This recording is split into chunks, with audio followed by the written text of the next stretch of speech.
بالاخره ساعت ریاضی شد و استاد آمد. باز گفت چی دارین بچه ها؟ گفت ریاضی داریم. گفت باز کنین ریاضی خوره. من بود از یک بچه سوال کرد، گفت 6 که از 7 بره چند باقی؟ گفت 3 باقی. 9 سوال کرد، گفت چند باقی؟ گفت 3 باقی. باز بال کرد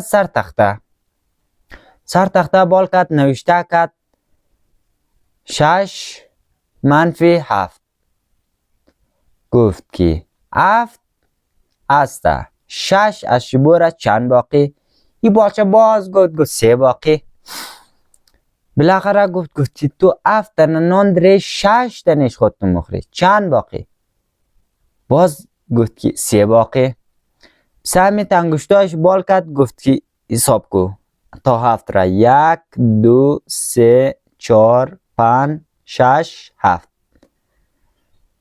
یالی تا 6 حساب کو. 1 2 3 4 5 6. گفت چند باقی مونده؟ ایت گرفته باز 3. کاری استاد نبود که نه همونجا خوب زدن نمیکرد.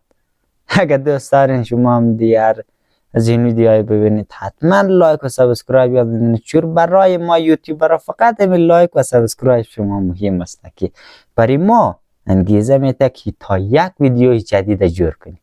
خداحافظ.